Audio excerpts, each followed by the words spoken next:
Good morning. Thank you all so much for coming out here on what is, at least back at campus, a very rainy Saturday. As I was driving here, I suddenly noticed it had stopped, which is very typical of Florida, but here we are. Some of you know my grandfather, as was mentioned. In case anybody's confused, because this happens a lot to me when I go places, I share the same name as him. No, I'm not the person that runs the website or any of those things, because I've been asked that many times. It's not me, it's him.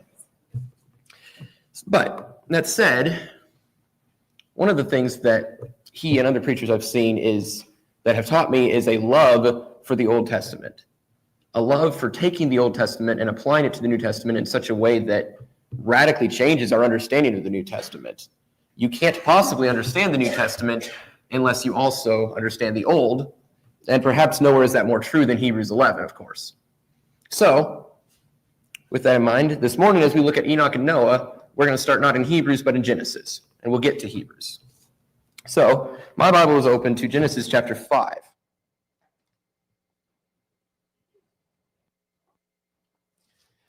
In Genesis chapter 5, we see the first genealogy of the Bible. Genealogies are typically not our favorite passages to study. They're, repetitive. There's a lot of names that we don't really know how to pronounce, right? And the old adage is, of course, just say it confidently, and of course it'll work, right? But we don't know really how to pronounce them, and they're just repetitive. Why is that, though? Maybe because when then it's not repetitive, that's what it's trying to teach us. It's trying to show us when it's not the same as it always was. And so when you look through Genesis chapter 5 and then Genesis chapter 4 as well, when it's going through the generations of Cain, two names stand out in these lineages: Enoch and Lamech. Each name is used in both genealogies. Cain's firstborn is Enoch, and then later on he has Lamech. Interestingly enough, these are also two of the only names where we are provided extra details about these men. There's two Enochs and two Lamechs, and they stand in stark contrast to one another. Cain's Enoch, Cain builds a city for him and calls the name of the city after his son Enoch. Lamech is famous for his statement, "I have killed a man for wounding me, a young man for striking me. If Cain's revenge is sevenfold, then Lamech's is 77-fold." So Lamech and Enoch and Cain's lineage are disasters in the most extreme sense of the word.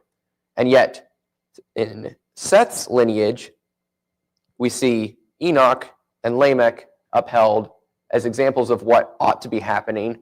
And what's interesting to me is that they're examples of this towards the end of the genealogy, when it can be inferred from where chapter 6 picks up, things are going downhill very quickly. These men stand out. These men stand out to us. Another thing that makes it an interesting difference to me that I'll mention quickly is that Seth's lineage does not mention ages, and it does not mention, most interestingly, that he had other sons and daughters. Seth's lineage does both. It gives ages and mentions other sons and daughters, that they were multiplying. They were being fruitful, as was the command. So let's begin in verse 18. I'll have some of the passages up on the PowerPoint if you'd like, or you can follow along in your Bibles. Genesis chapter 5 and verse 18. When Jared had lived 162 years, he fathered Enoch. When Enoch had lived 65 years, he fathered Methuselah. Enoch walked with God after he fathered Methuselah 300 years and had other sons and daughters. Thus all the days of Enoch were 365 years. Enoch walked with God, and he was not, some translations might say not found, for God took him. Enoch. We have very little information about him. Very, very little is actually told to us here. That's pretty much it. Until you get to Hebrews, this is pretty much all you're going to get on him. But what we are told is incredibly unique. Number one, he walked with God. It actually says this twice. He walked with God after fathering Methuselah, and then he walked with God his entire life.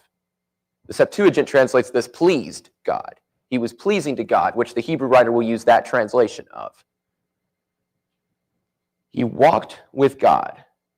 This is an incredibly rare statement in the Bible. In fact, to apply it directly to a man, there's only 2 men to whom it is directly applied, saying they walked with God. You might be able to guess who the other one is. We're going to talk about him in a little bit. But it's an incredibly rare statement. So among these two details that we get about Enoch, one of them is that he walked with God, and the other is that he was not found, for God took him.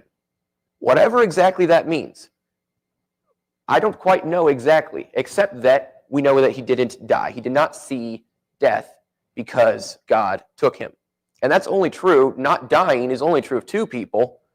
Being taken directly to heaven is only true of 3 people in the Bible. So another incredibly rare detail. They're very unique to Enoch, and that's all we're told. We're not told much else except that he had a son, and he had other sons and daughters, and all the other details that you would expect to have. But he's upheld then, he stands out as this beacon of light, somebody who walked with God. Moving on to Noah, we continue in verse 28 of chapter 5.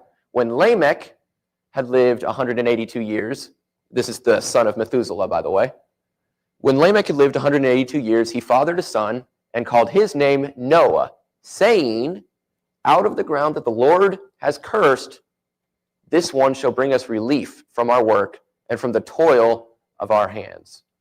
When man began to multiply, this is beginning chapter 6, the Lord saw that the wickedness of man was great in the earth, and that every intention of the thoughts of his heart was evil continually. And the Lord regretted that he had made man on the earth, and it grieved him to his heart. So the Lord said, I will blot out man whom I have created from the face of the earth, man and animals and creeping things and birds of the heavens, for I am sorry that I have made them. But Noah found favor in the eyes of the Lord. So what about Noah? Well, his name means relief. This one shall bring us relief from our work. Out of the land that God has cursed, Lamech says. He's referring to Genesis 3, of course. If you turn back just a tiny little bit, or actually in my Bible, it's the same page. You see the curse is given to Adam after the sin of eating of the knowledge of the tree and good, eating of the tree of knowledge of good and evil. To Adam, God said, verse 17, because you have listened to the voice of your wife and have eaten of the tree of which I commanded you, you shall not eat of it. Cursed is the ground because of you. In pain you shall eat of it all the days of your life. Thorns and thistles it will bring forth for you. You shall eat the plants of the field. By the sweat of your face you shall eat bread until you return to the ground. For out of it you were taken, for you are dust, and to dust you shall return. God cursed the ground for Adam. Adam already had to work the garden, right? Now he still has to work the earth. He can't work in the garden anymore, and the earth's not going to make it easy on him. He's got to work by the sweat of his brow. It's painful. It's hard. If you think about it, even with all of our technology that we have today, farming is still not an easy job. Farmers still work incredibly hard to make crops. That's never gotten better, even with all of our machinery that we have. The ground is cursed, but Lamech says, this one shall bring us relief from our work.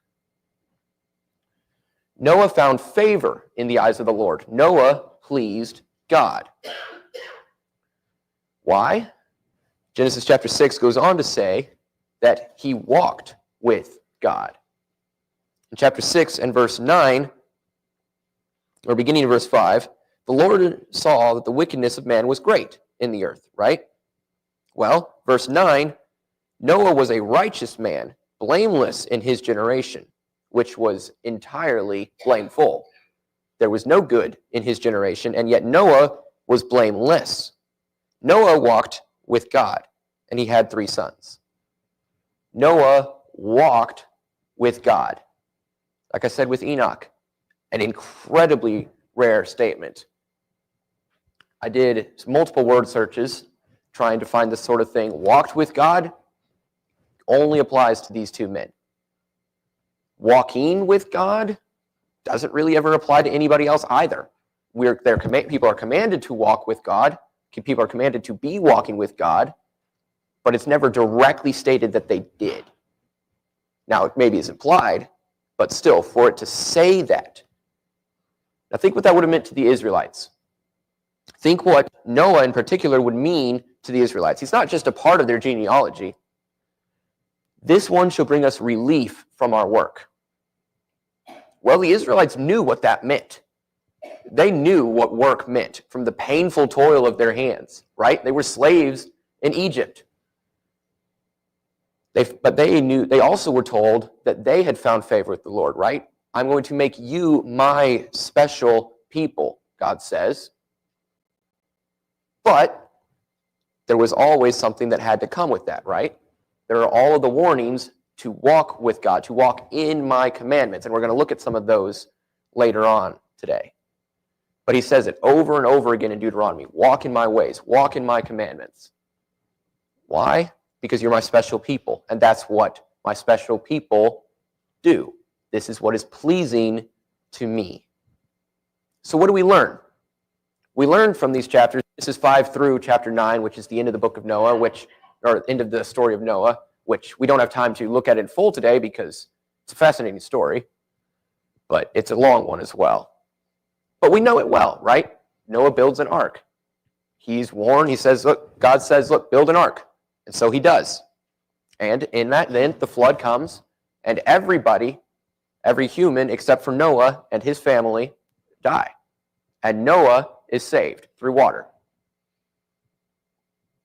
But we're taught here the importance of being pleasing to God, the significance of God finding favor in us. Walking with him is what he wants. After all, in the garden, in Genesis chapter 3, we see God walking in the cool of the day. Now there, it's a thing that is negative because Adam and Eve know that they have sinned and they try to hide from him. But it is implied there that God has been walking in the garden before. God's presence is there in the garden with his people. I believe it was Waldron who first said that the Bible is about the people of God in the place of God in the presence of God. God wants his people, his special people, the people who find favor with him, to be in his place, in his presence, walking with him and in his commandments. So then, turning to Hebrews, the book of Hebrews. Now that we have a basic understanding of Noah and Enoch, let's turn to our passage for this weekend.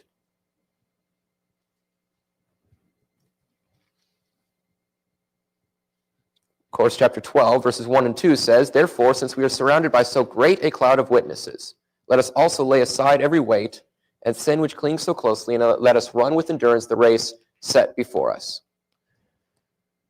So great a cloud of witnesses. Enoch and Noah stand out tremendously in a world of sin, a world that is filled with evil. Think about that for a second. Every thought of man's heart was evil continually. There's nothing good to be found. Think how horrible that is. We have, whenever I'm looking on YouTube, I'll see, videos that title will be videos that restore my faith in humanity or something, and it'll be, these people, somebody doing some really nice, good, kind act, right? Even wicked people in this world today do good things on occasion. There's almost nobody, and probably I'd be hesitant to say that there is anybody who is completely evil continually all the time. Certainly, if there are any, they are very, very few. Think about what that would be like, to be the only person, you and your family, the only person in a world of sin continually. There's never anything good. And yet you stay blameless. That's the cloud of witnesses. Enoch lived in a very similar world, even if maybe it hadn't gotten to the point that it had by Noah's day. But he was pleasing to God. Beginning in verse 5 of Hebrews chapter 11. By faith, Enoch was taken up, so that he should not see death. he was not found because God had taken him. Now, before he was taken, he was commended as having pleased God. And without faith, it is impossible to please him. For whoever would draw near to God must believe that he exists, and that he rewards those who seek him. By faith, Noah, being warned by God concerning events as yet unseen, in reverent fear constructed an ark for the saving of his household. By this, he condemned the world and became an heir of the righteousness that comes by faith. Noah, being warned, did what? Constructed an ark for the saving of his household, and in doing so, condemned the world. Enoch, by faith, was taken up so that he would not see death. These four generations are very interesting to me. Enoch, Methuselah, Lamech, and Noah. Their ages and the circumstances surrounding their death are very curious in a lot of ways.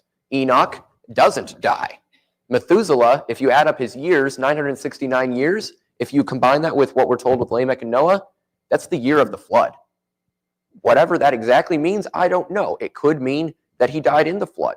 I tend to lean more towards the fact that God took him by death before the flood occurred. But either way, that's the year that it happened. Lamech dies 5 years short of the flood. And then Noah, of course, survives the flood. By faith, Enoch did not see death. He was not found. Why? The Hebrew writer tells us. He was commended as having pleased God. Commended is a word that the Hebrew writer used quite a lot. In verse 2, he reads it, by it the people of old received their commendation. Commended. Think what does commended mean, right? It is something from somebody of authority is recommending, maybe, you. He's commending you. You've done a good job. Recommending would be telling somebody else about it, right? So these people, this is the Hebrew writer saying these people are commended for their faith. Why? Because Enoch, in his case, pleased God. It's a really interesting statement, to have pleased God. Without faith, the Hebrew writer goes on in verse 6, it is impossible to please him. For whoever would draw near to him must believe, must have faith that he exists, and that he rewards those who seek him. Enoch and Noah are perhaps some of the best examples of being rewarded. Actually, that's true for everybody in this chapter, right? They were rewarded for pleasing God, for walking with him by faith. Enoch had faith. He walked with God, and as a result, was found pleasing in his eyes. What about Noah? Noah, by faith, made an ark and was saved from the flood that completely destroyed the earth. We understand that the flood is likely responsible for many of the things that we can't really explain by science today. There's fossils everywhere. There's fossils of fish up on tall mountains. How did that happen? We don't know. We don't have a good answer for it except the flood. All sorts of things happened, but Noah made an ark and was saved by faith. He believed God, being forewarned as to things that had not yet happened. Logan mentioned it last night. There's an implication in Genesis that there is not rain that has come yet. He has been warned as to the future, and he believed God, even though realistically it wouldn't make sense. I mean, if you've never seen rain before, what do you do with that? We were talking on the way here. We were laughing because the car in front of us at a stoplight, he maybe pushed his accelerator a little too hard, and I watched as his car kind of sideways drifted. And we were like, man, how do people live in Florida and not understand how to drive in the rain? Because it rains here all the time. Well, being from Chicago, being from up north, the routine question is, hey, you Southerners can't drive in the snow. Because, the third time I drove was in a blizzard. And, there was already 4 inches of snow on the ground and the plows couldn't keep up. So I just had to drive in the snow, and that was normal. But people who go to the north and haven't had to drive in the snow before, it is paralyzing to them. They have no idea how to handle it. And they even technically know what it is. What if you had never seen rain before? And God said, it's going to rain. Water's going to come from the sky and bury the earth. No wonder people thought Noah was ridiculous. But Noah had faith, and so he did what God said, and as a result, condemned the world and became an heir of righteousness, right? The world wouldn't believe him. The world wouldn't believe Noah. It wouldn't believe God. But Noah did, and so he condemned it for that. Noah had faith. He walked with God, and therefore, he was pleasing to God and was saved. Both of these men are saved in one way or another. Enoch is saved from death. Noah is saved from death in the short term through the flood. So there's 3 lessons that we've got for this morning. Number 1, God desires to walk with us, and this is pleasing to him. Now, I keep saying this, pleasing to God. Why would we care about being pleasing to God? Well, Genesis has already made that clear when it says he's the creator of all things, right? In Hebrews, if you go back just to chapter 10, you have, as Logan talked about, all of the warnings given, right? And verse 30, we said, we know him who said, vengeance is mine, I will repay. And again, the Lord will judge his people. Verse 31, it is a fearful thing to fall into the hands of a living God. You think maybe Noah understood that after the flood? Yeah, I'm pretty sure he did. I'm guessing that a lot of those people who died in the flood probably had some understanding of that realization of the mistake that they had made. We don't know. It doesn't tell us. But I'd be willing to guess that there are quite a few of them who realized what was happening. And they realized, unfortunately, that it was too late, that they'd already fallen into the hands of the living God. That's why we want to please him. He is the living God, the creator of all things. What's awesome is that he's not just that, but that he loves us, that he wants us to be saved, that he desires to walk with us. But it requires something to walk with him. Point number 2. You have to have an obedient faith. Enoch walked with God. That's not a passive thing, right? It's not sitting with God. You're not just sitting there and just moseying through your life. Walking with God takes effort. In Noah's case, it required building an ark. For 100 years, he worked on that ark, he and his sons. That's a lot of faith. At any point, he could have just said, you know what, this is ridiculous. But he had an obedient faith, just like all the other men that we're going to study. You look forward, and not to steal anybody else's themes, but I'm just going to read 2 words out of some of the other men that we're going to look at. Abel offered to God a sacrifice. Enoch walked with God. Noah constructed an ark. Abraham obeyed when he was called. Sarah received power to conceive because she considered him faithful, which in her case took a lot of faith to do that. Abraham offered up Isaac. Moses was hidden by his parents and refused to be called the son of Pharaoh's daughter, choosing rather to be mistreated. Where's David? Oh yeah, and then verse 32, you think about Gideon, Barak, Samson, Jephthah, David, Samuel, the prophets. How many of those people lived passive lives? Several of them are judges, they're warriors. Most of them, in fact, are warriors. Samuel and the prophets, being a prophet was no easy job. Obedient faith is required to walk with God. Hebrews chapter 13. As the Hebrew writer is finishing this book, he's gone through, the hall of faith, and we've given us these great examples. And then we get to chapter 12, and he says we have such a great cloud of witnesses, and he's giving this, time to go, guys. We come to chapter 13, and he tells us, what does that look like? And we don't have time to read through the entire chapter. I would heavily recommend that you do so, partially because I believe that the other speakers are going to be going into it as well as me. I'm going to begin in verse 13. Therefore, let us go to him outside the camp and bear the reproach that he endured. He is Jesus. Outside the camp is referring to how he went outside of the city to be crucified, just like sacrifices on the Day of Atonement, the goat would be taken out into the wilderness, outside the camp. In the same way Jesus died outside the camp, we need to go to him to bear the reproach he endured. Verse 14, for here we have no lasting city, but we seek the city that is to come. Through him, Jesus, then let us continually offer up a sacrifice of praise to God, which is the fruit of lips that acknowledge his name. Do not neglect to do good and to share what you have, for such sacrifices are pleasing to God. And he goes on.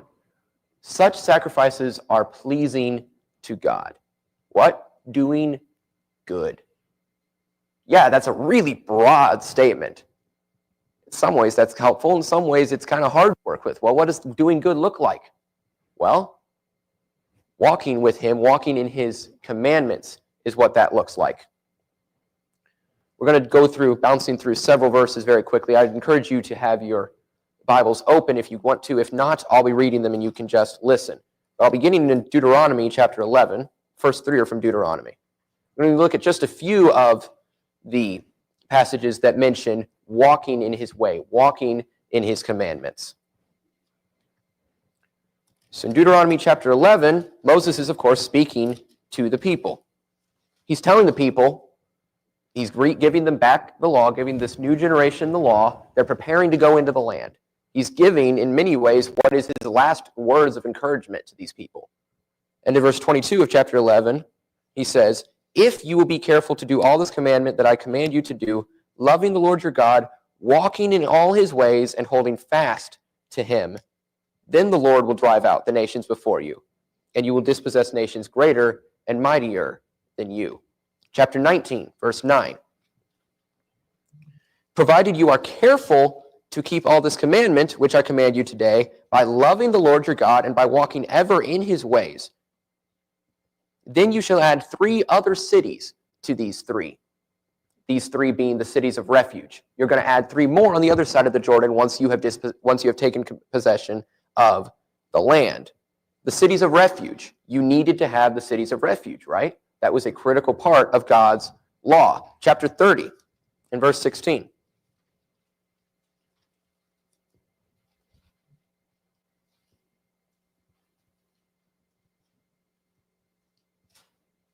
Beginning in verse 15. See, I have set before you today life and good, death and evil.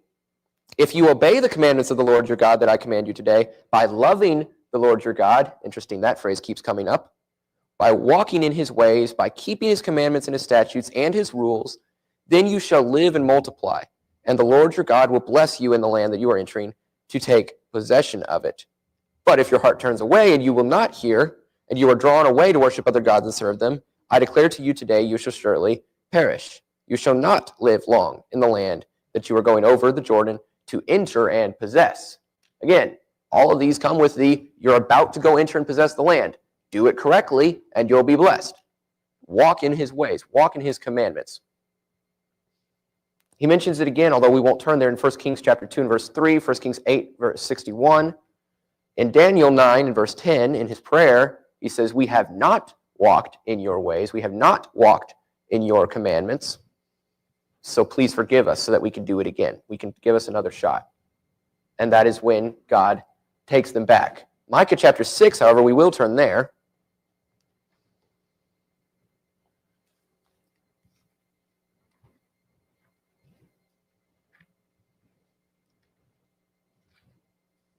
Micah chapter 6. We'll begin in verse 6. With what shall I come before the Lord and bow myself before God on high? Shall I come before him with burnt offerings or with calves a year old? Will the Lord be pleased with many thousands of rams, with 10,000s of rivers of oil? Shall I give my firstborn for my transgression, the fruit of my body for the sin of my soul? He has told you, O man, what is good. And what does the Lord require of you but to do justice, to love kindness, and to walk humbly with your God? He lays it all out right there. What do you have to do? It's not sacrifices. It's not all of those things, although they were commanded to do those things. It's to do justice, love kindness or mercy, and to walk humbly with your God. To walk with your God is exactly what he wants. As we look to close out, we're going to read just a couple of these Hebrews passages. I'll be bouncing around in chapters 11 and 12 and 13. They're all going to be on the PowerPoint. They're scriptures that we should know well, though. And without faith, it is impossible to please him. For whoever would draw near to God must believe that he exists and that he rewards those who seek him. Chapter 11, verse 6. Chapter 11, verse 13. These all died in faith, not having received the things promised, but having seen them and greeted them from afar, having acknowledged that they were strangers and exiles on the earth. For people who speak thus make it clear that they are seeking a homeland. They desire a better country, that is a heavenly one. Therefore God is not ashamed to be called their God, for he has prepared for them a city. Chapter 13, for here we have no lasting city, but we seek the city that is to come. Just like the men of old. By faith, the men of old received their commendations. By faith, we receive commendation. But faith requires obedience, walking with God. We're seeking a city, just like the men of old. Abraham was going to a land. We're going to talk about that here in a little bit. But that passage that I just read comes directly after talking about it. They were strangers and exiles on the earth. They didn't belong, and they knew it. Just like we don't belong on this earth. We belong with God for eternity. We are seeking the city, the everlasting city of God, where God is present, ruling on his throne, and there is no sin. There is no darkness. Not only is there not evil continually, there isn't evil at all in that place where God is. That's what we want. Don't you want to go to that land? It's a fascinating idea. It's all over Scripture. We're looking for something better, something greater. That's what we want. And when you want something so bad, that's when you have faith, an obedient faith, because you are striving to run the race without any weight. You get rid of everything. Chapter 12. Get rid of everything that slows you down, and that's primarily sin. And run. Run to seek the city that is to come. We're going to sing the song, Don't You Want to Go to That Land? And when we're done, then we'll have our 5-minute, or then I'll have a short prayer and we'll have our 5-minute intermission before Joshua speaks. Don't you want to go to that land? No soul. Don't you want to go to that land? Don't you want to go to that land? Don't you want to go to that land where I'm bound, where I'm bound? Don't you want to go to that land? Don't you want to go to that land? Don't you want to go to that land where I'm bound, where I'm bound? Nothing but love in that land, nothing but love in that land, nothing but love in that land, where I'm bound, where I'm bound. Nothing but love in that land, nothing but love in that land, nothing but love in that land, where I'm bound, where I'm bound. Nothing but joy in that land, nothing but joy in that land, nothing but joy in that land, where I'm bound, where I'm bound. Nothing but joy in that land. Nothing but joy in that land. Nothing but joy in that land. Where I'm bound, where I'm bound. Nothing but peace in that land. Nothing but peace in that land. Nothing but peace in that land. Where I'm bound, where I'm bound. Nothing but peace in that land. Nothing but peace in that land. Nothing but peace in that land. Where I'm bound, where I'm bound. I've got a Savior in that land. I've got a Savior in that land. I've got a Savior in that land. Where I'm bound, where I'm bound. I've got a Savior in that land. I've got a Savior in that land. I've got a Savior in that land. Where I'm bound, where I'm bound. So don't you want to go to that land? Don't you want to go to that land? Don't you want to go to that land? Where I'm bound, where I'm bound. Don't you want to go to that land? Don't you want to go to that land? Don't you want to go to that land? Where I'm bound, where I'm bound. Let's pray. God, our Father in heaven, we come to you now, praising your name, thanking you for this day that you've given us to study your word, to study the men of old who had faith, who walked with you, who did your commandments, and thereby pleased you. This is the whole duty of man, that we obey you, that we seek you, we follow you, and this is what is pleasing to you, and therefore it is pleasing to us. We ask that our worship this morning is pleasing to you, that you is acceptable, it is glorifying to you and to your name, and that we ask that you will be with us, that we will always be seeking that city, the city where you are, where there is no darkness, no sin, no pain, and no suffering. It will always be looking to that. Help us to do this every day so that we may be with you for eternity. We pray these things in your Son's name. Amen. Well, good morning. I'm so glad to be here. So glad to be here with you all. I'm meeting a lot of new people this weekend, and that's been a real blessing, and making some fun connections with people back home, some people that I've grown up with for a long time. I've gotten to spend time with them in my years back at home in Columbus, and that's just been really cool. It's such a small world. I feel like I go everywhere and meet people and see people that know people I know, or probably related to somebody that I know, or they're related to somebody that knows somebody that I know. I mean, it's just everyone, people know everybody, and it's just been a real blessing. And one thing that I've learned this summer, I spent some time in Pennsylvania, and what I've come to realize is that I love being where God's people are. And so I love being here with you all. We're going to be looking at the character of Abraham here in Hebrews chapter 11. What I want to start with is reminding us kind of some of what Logan talked about last night, in that the Hebrew writer is writing chapter 11 about all these people who live by faith for a purpose and for a reason. And the reason is that the audience that the Hebrew writer is addressing are Jewish Christians who are suffering great persecution.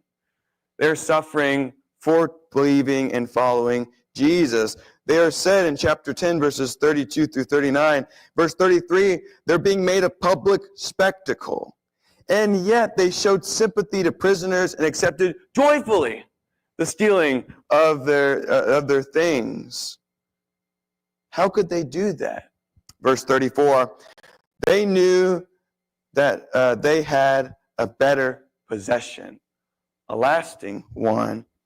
And in verse 39, the Hebrew writer writes, we are not of those who shrink back to destruction, but of those who have faith to the preserving of the soul. And he goes on to talk about faith, and he says, here's the people that live by faith. So here's the point.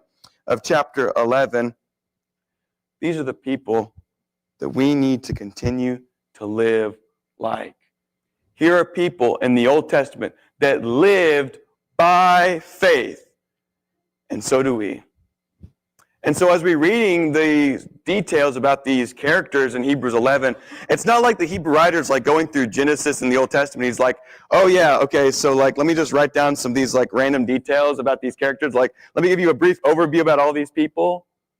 That's not his point. His point is, look at these details and how can you be like them? How can you emulate these people and these things? And we're going to notice that here with Abraham. And we're going to make 4 simple points. And the point number 1 is going to be verse 8. By faith, Abraham obeyed. Point number 2, by faith, Abraham lived. That's verses 9 through 12. By faith, Abraham offered up Isaac, verses 17 through 19.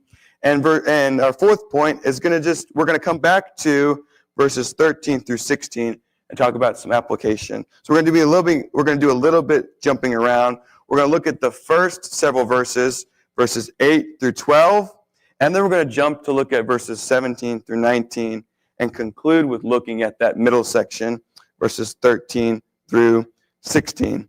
So let's go ahead and begin reading here. Verse 8. By faith, Abraham, when he was called, obeyed by going out to a place which he was to receive as an inheritance. And he went out, not knowing where he was going. When we read the Genesis account, and we also read Stephen's sermon in Acts chapter 7, we learn that Abraham's actually called 2 different times. In Acts chapter 7 and verse 2 and 3, it says, Stephen tells us that Abraham, before he lived in Haran, while he was still in Ur of the Chaldeans, God came to him and said, leave your people, leave your country, and go to a place that I'm going to send you. And he goes to Haran and lives there for a time. And when his father Terah dies in Genesis chapter 12, verses 1 through 3, God comes to him again and says, leave your people and your country and your father's relatives and go to a land which I will show you. And the Hebrew writer says this land was a place that he was to receive as an inheritance. So he went out, and he went to a place that he had not ever been to before. Abraham, by faith, obeyed. That's an important thing.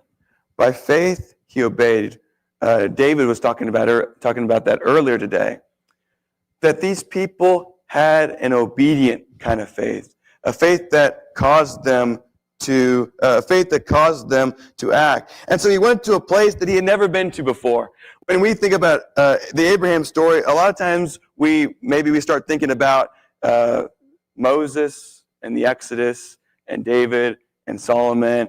And when we think of, go to a land I'll show you, go to the land of Canaan, yes, that's a great place. But this is not what Abraham was doing. Abraham was not saying, oh, God, that's a great idea, going to the land of Canaan. That's where David was from. That's where Solomon was from. Solomon's kind of let down, but, the divided kingdom. And, the other day, God, I was just reading about the Messiah, passages from Isaiah. Like, that's not what Abraham was thinking. When Abraham heard, hey, go to this land I will show you, and he was taken to Canaan, he had never been there before. He'd never seen this place before. Maybe he knew some people from there, but he'd never gone there. But he went out by faith. Here's our point. Here's our key point with this first section. That Abraham obeyed even when he didn't fully know or understand where God was going to take him. He went out by faith. And we know that faith is the assurance of things hoped for, the conviction of things not seen. He was hoping for, but he had not yet seen it. He was going to a place that he had never been to before. Here's our second point, verse 9 through 12. By faith, he lived as an alien in the land of promise, as in a foreign land, dwelling in tents with Isaac and Jacob, fellow heirs of the same promise. For he was looking for the city which has foundations, whose architect and builder is God.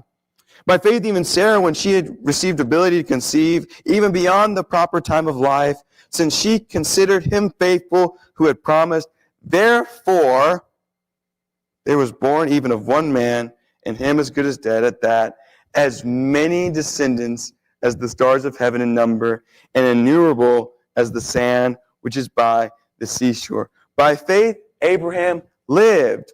When Abraham finally got to Canaan, he was 75 years old. 75 years old. We don't know much about what he was doing before that time, but he gets there when he's 75 years old. He takes Hagar at age 85. He has Ishmael at age 86.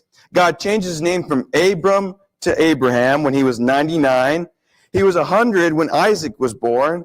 He was 137 when Sarah died, and from sometime after that until he died at age 175, he was married to a woman named Keturah.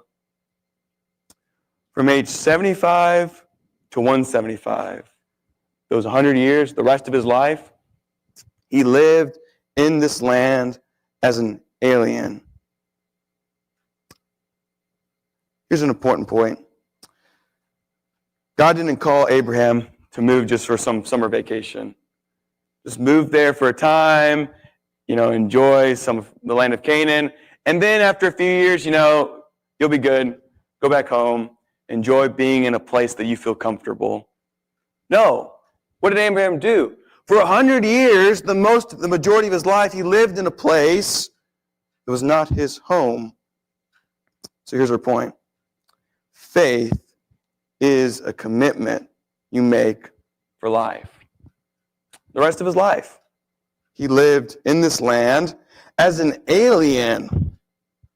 I love the way that he says that in verse 9. He lived as an alien in the land of promise, as in a foreign land. Would that have been uncomfortable? Imagine one day God came to you and said, move to a place that I'm going to show you. And he ends up taking you to another country, somewhere you've never been before. How would that make you feel? Would that be very fun? Maybe there'd be some fun things about it. Do you think it'd feel weird? Do you think you'd feel different? Strange? Not like everybody else? I've known people that have moved to another country. I knew this one person who moved to Brazil for a few years. And what he'd said, he moved out to the States after a couple years. But he tells me, he says, I every day spent just so excited to go home. He felt different there. He felt strange. Nobody, he didn't know many people there. He didn't have family there. The customs were different. The language was different. Like, imagine you're Abraham and you're called to go to this other place. And he lived there in tents, the Hebrew writer writes in verse 9. He was dwelling in tents. That's mentioned 5 times in Genesis that he was living in tents. Chapter 12, verse 8, chapter 13, verse 3, and verse 18, and chapter 18, verses 1 and 9. Genesis 12, 8, 13, 3, and verse 18, and then chapter 19, verses 1 and 9. What does it mean to live in tents? It's this idea of he's living in a foreign land, and he's dwelling in tents. He doesn't belong here. It's like when you go to a place, and if he was to set up a house there, he didn't build this wooden house that he could always go back to. He was moving around. The text says that he went to this place, and then to this place, and then there was a famine, and he went down to Egypt, and he came back, and he went to this place, and he was always moving around. He never really had a home. He was just sojourning in the land of Canaan. In Genesis chapter 23 and verses 2 and 3, when Sarah had died, he goes to the sons of Heth, and he says to them in verse 4, I'm a stranger and a sojourner among you. Give me a burial site among you that I may bury my dead out of my sight. Here are these people that I don't know how long he was around them, but he comes to them and he says, look, I'm an alien. I'm a sojourner. These weren't his people. These weren't his relatives. They weren't people that were like him or anything like that. He was just there among them, but he was not like them. So here's the main point with that. Abraham had the mindset that I'm not from here. I'm not like everybody else that's here. I'm just here for now. But I'm not from here, and I'm not like the people who are around me. Because what's he doing in Hebrews 11 and verse 10? He's looking for a city that God's built. He's looking for God's city. And then in verse 11, the text says that even Sarah herself received ability to conceive. And there's a textual question about that. I'm not going to get into that right now. Of who is the subject of verse 11? Is the subject Sarah's faith, or is it still Abraham's faith? But here's the point, that Sarah and Abraham both, by faith, were able to have Isaac when she was 90 and he was 100. By faith, they were able to have a child who had been promised. And this child, because of Isaac, the promises to Abraham were going to be able to be fulfilled through Isaac. God had come to Abraham and said, you're going to have a son, and through him, you're going to have this multitude of nations. You're going to have a nation, and they're going to be the people as great as the sand of the seashore, and as many people as the stars of heaven. That's how you're going to have all these people. And it was going to be through Isaac. And by faith, that child came. And so here's what that son does. The son becomes the guarantor of the future promises. Through the son, these promises to Abraham were going to be fulfilled. Let's drop down to verse 17. By faith, Abraham, when he was tested, offered up Isaac, he who had received the promises was offering up his only begotten son. It was he to whom it was said, in Isaac your descendants shall be called. Through Isaac the promises were going to come. And he considered God, verse 19, able. Time out. I love that. He considered God able. He knew God could do it. He considered God as able to raise people even from the dead, which he also received him back as a type. Here's Abraham. Imagine you're Abraham. You're 100 years old, and all of a sudden, God's promises come true. You have a son, and through him, you're going to have this nation. You've never seen it before. You only ever heard it because God said it. You don't know about the Exodus. You don't know about Israel. You don't know about the judges. You don't know about destruction of the temple. You don't know about Jesus. You don't know about any of this stuff. You just know what God's told you. And it finally happens. The promise finally is fulfilled. You finally have the son. And some years later, God says, okay, sacrifice him. Offer him up. And you're like, but God, isn't this the one that you said I'm going to have these descendants through? And yet, he's just a young lad.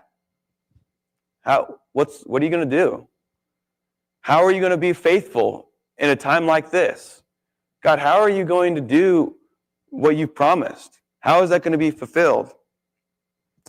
And so Abraham, by faith, offered up Isaac because, verse 19, he considered that God was able to raise people even from the dead. He said, God, I don't know what you're doing. I don't know what you're going to do. But he believed that God could do something amazing. Had Abraham ever heard of anybody being raised from the dead before?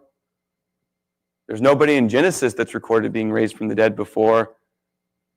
But Abraham believed that God could do amazing things because he had seen God do amazing things. And he's said to be, Isaac is said to be, in verse 17, Abraham's only begotten son. So here's the point. Abraham did amazing things because he believed God was able to do the impossible. He was able to raise someone from the dead, even when he never seen it or heard of it. He believed, therefore he obeyed. And so it says in verse 19 that Abraham received Isaac back as a type. It's almost like when you read Genesis 22 and you get to the part where Abraham's about to kill his son and God says, no, stop, don't do that. And he takes him off the wood. The Hebrew writer is saying it's almost like Isaac really did die and he's being brought back to life. He's a type. He's a type of Jesus. That like Jesus was actually killed by his father, or allowed to die by his father. He's the only begotten son. He's being sacrificed. While Isaac was not sacrificed by Abraham, Jesus really was. He's a better sacrifice than that of Isaac. Let's back up. Verse 13. Here's our final section. Verses 13 through 16. All these died in faith.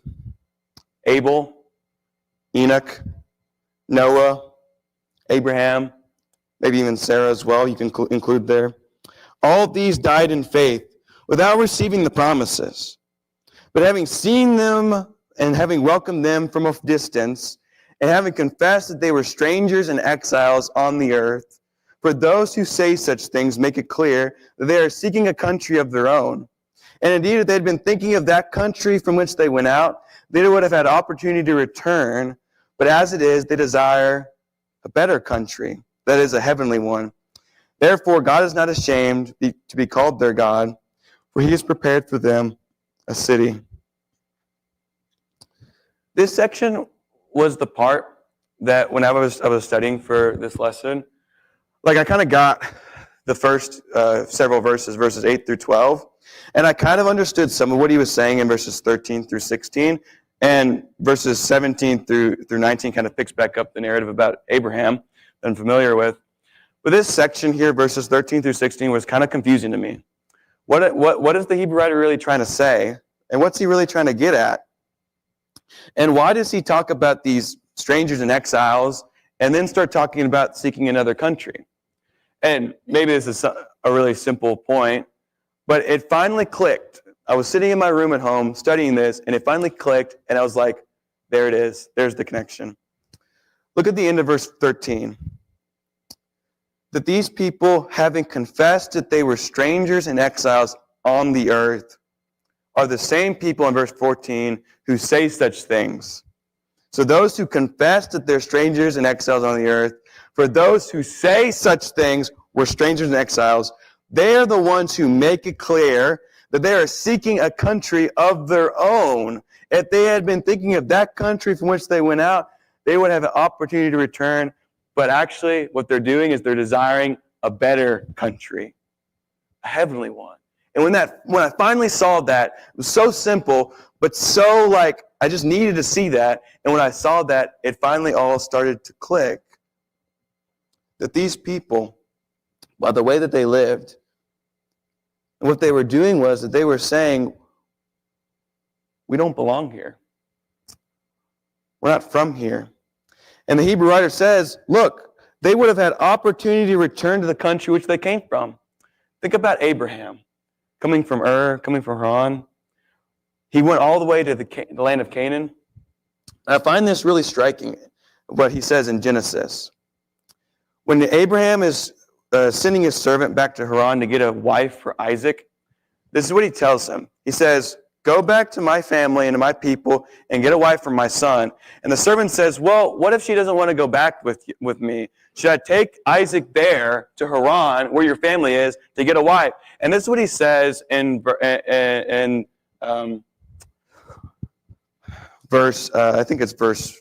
6. Then Abraham said to him, beware that you do not take my son back there. The Lord, the God of heaven, took me from my father's house and from the land of my birth, and who spoke to me and who swore to me, saying, to your descendants I will give this land. He's going to give them the land of Canaan. Don't take my son back there. Don't take my son back to the place that I've come from. God's promised to give us something else, this land. But if the woman is not willing to follow you, then you will be free from this, my oath. Only, again, do not take my son back there. I think that's what the Hebrew writer's hitting on. They could have gone back to where they came from. They could have gone back home. They could have gone back to where it was comfortable and where it was, all their family was and all their friends were and their communities and all those things. But here's what the Hebrew writer's saying. They decided that they instead were going to live in a way in which they were strangers and exiles on the earth. They were going to live in a way that was going to be uncomfortable. It was going to be hard. Why? Verse 16, they desire a better country. They're looking to go somewhere that's far better than what they have here. And so they never went back. Abraham never went back to the place that he had come from. He was going to live where God had called him to live. And so God is not ashamed to be called their God. Instead, what he's done is he's prepared for them a heavenly city. Think about the Jewish Christians that the Hebrew writer is writing to.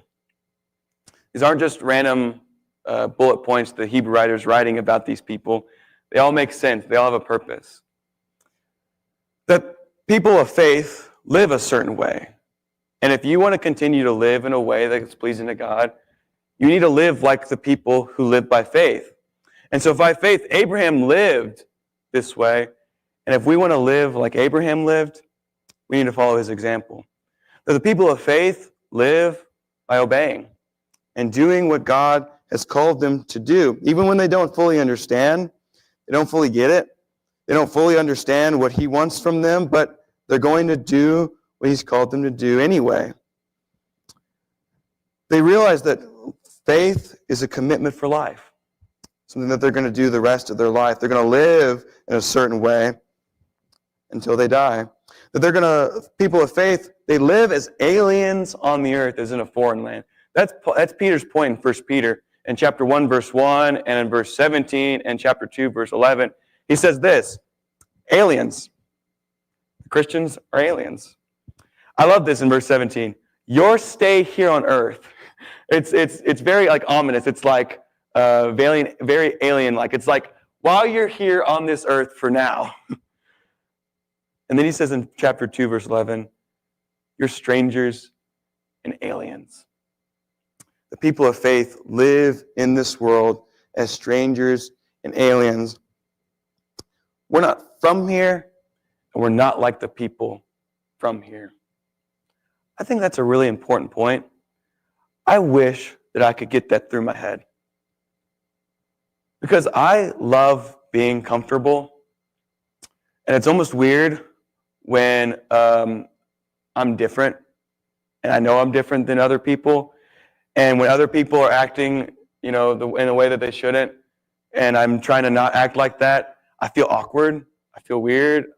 I just feel different. And my tendency is I want to just become like them. I just want to conform to them and just not stand out. I wish I could just get this through my head. We're not like the people around us. We're not like the people from here. We're aliens, strangers, and that's a good thing. We're living here in tents. We're here temporarily. We're not setting up shop here. We're not putting our faith or our trust or hope in the things here. We're just living here for now until we can go home to that better country and that better city. People of faith, they're looking for something. They're looking for that city, and we're going to come back to that in a moment. The people of faith, they do hard things even when they believe that they do hard things because they believe God can do amazing things. That they've seen God do things in His Word or even in their lives, and they believe that God will do amazing things based on what He's done in the past. Abraham had seen God give him a son at the age of 100. If God can give life, surely God can restore life. And in our lives, we've seen God do amazing things. I've seen God do amazing things in His Word. And as people of faith, I need to believe that God will do amazing things for those who put their faith in him. That we have a promised child, but we have a greater promised child, an only begotten, beloved, through whom come immeasurable blessings. The Hebrew writer says that Isaac was received back as a type of Christ. That what Jesus does for us is he confirms God's present and future promises and blessings. Because of what Jesus has done for us, what God has given us, his Son, so that through him we can know for certain that what God has promised will come about. That when God has promised us forgiveness, salvation, and second coming, we can stand knowing that he will give us those things because he has not withheld his only Son for us. And here's, I think, a really important one. The people of faith refuse to return to their old life. We refuse to go back. It would be really easy and comfortable to go back and to live like the world, to go back and to live like we lived before we became a Christian. And yet, we can't, or we shouldn't. We're living as aliens and strangers. We need to refuse, like Abraham refused, to return back. That never take my son back there needs to be never go back. We ought never to go back and to return to their old life. How would that have looked for the Jewish Christians listening to this? Hey, don't go back to the old covenant. Don't go back to the old law. Don't go back to sacrificing animals. You have something greater, something better. And finally, God is not ashamed of people who have faith. Instead, he's prepared for us a city. He's prepared for us a place that we can go after our wanderings and our sojournings here on earth. And the truth is that Abraham, although he's a great example of faith for us, was by no means a perfect person. Don't read Hebrews 11 and get the impression that all these people were like rock star people of faith that like never did anything wrong, because that's not true. Reading through Abraham just has really opened my eyes to how much Abraham messed up, and he struggled, and he just needed to keep coming back to the Lord, and yet he's called a man of faith because he kept coming back. And so as you read Abraham, remember, he's not perfect, and neither are we. But we need to be people who keep coming back and living by faith. And so being like Abraham is something we can all do. We can all strive to follow his example. But the goal is not just to be like Abraham, to be like Abraham. We're looking to someone greater. While we see the people of faith in chapter 11, what we're really doing is in chapter 12 and in verse 2, we're fixing our eyes on the greatest example of someone who had faith. We're fixing our eyes on Jesus. And when we fix our eyes on Jesus, we see the sacrifice that he's given for us. Chapter 12 talks about it, but I want to look at chapter 13. This is where we're going to end today. Chapter 13, verses 11 through 14. For the bodies of those animals whose blood is brought into the holy place by the high priest as an offering for sin, they're burned outside the camp. Therefore Jesus also, that he might sanctify the people through his own blood, Jesus our sacrifice, had suffered outside the gate. So let us go out to him outside the camp, bearing his reproach. For we do not have a lasting city, but we're seeking the city which is to come. Here's Jesus. He's our Isaac. He's our sacrifice. Did you notice where he was sacrificed? Outside the gate. What gate? The gate of Jerusalem. Jesus died outside of where the Jews worshipped. I think the point is that Jesus died somewhere else. That Jesus is not found in Judaism. That Jesus is not found within the religion of the Jews. It's not found in the temple. He's not found in the animal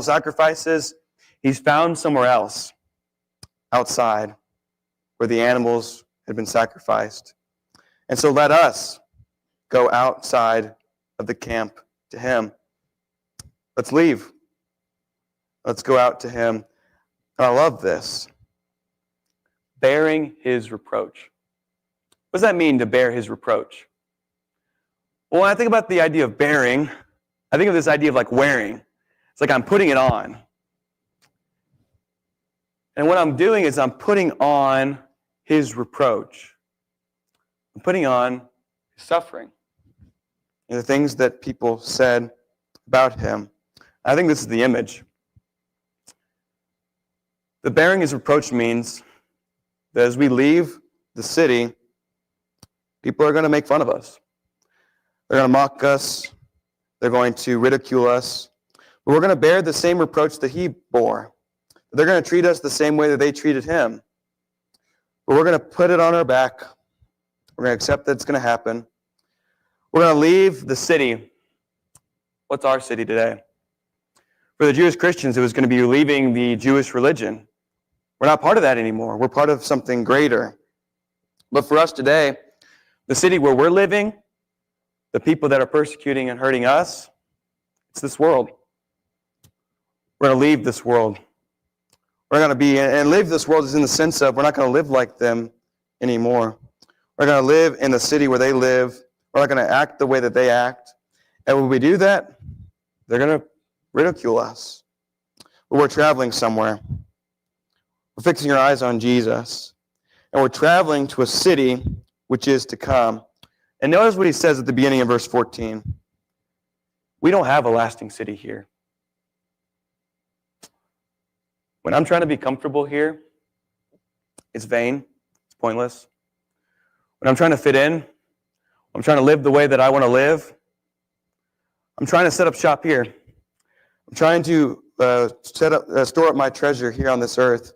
What the Hebrew writer reminds me is that this place is not going to last. This world is not going to last.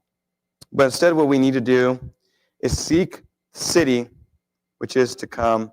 Just like Abraham was seeking something greater. Seeking the city which is built by God. So here's the image that I want us to leave with.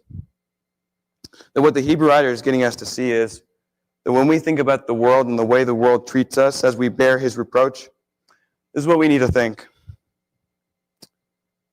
You can make fun of me all you want. You can gossip. You can badmouth me. You can lie about me. You can post lies about me on social media. You can give me weird looks.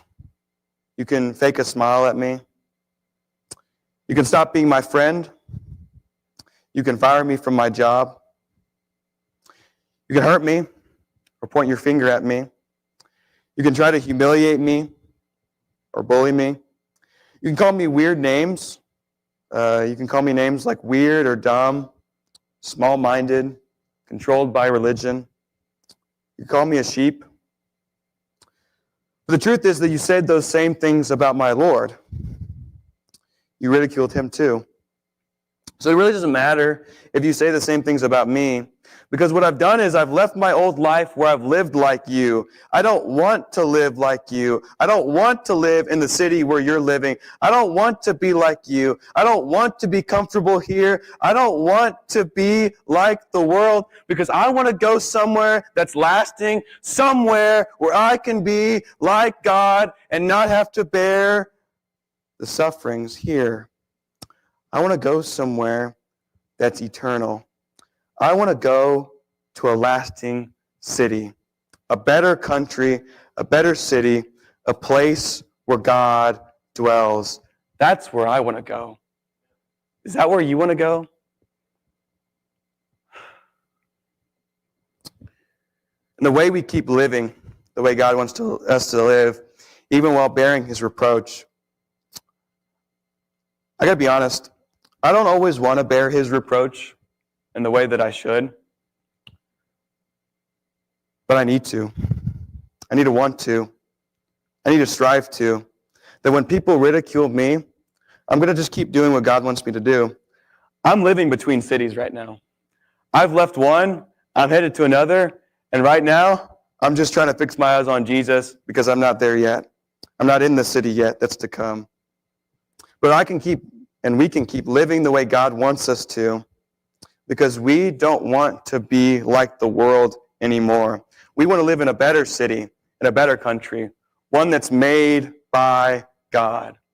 And when we live by faith, and like the people in Hebrews 11 who had faith, God will not be ashamed of us.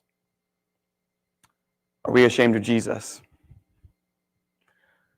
We need to not be. And when God is not ashamed of us, He is working for us. He's working to make us and to build us a city, a spiritual one that we can go and we can live in. So let me ask you a question. And this is a question that everyone here needs to answer, because everyone here has to answer this question. Which city are you in? Are you in the city of the world, just trying to be comfortable, just trying to enjoy doing what you want to do, living the way you want to live? Or are you going to live in a city, or strive to live in a city that's built by God?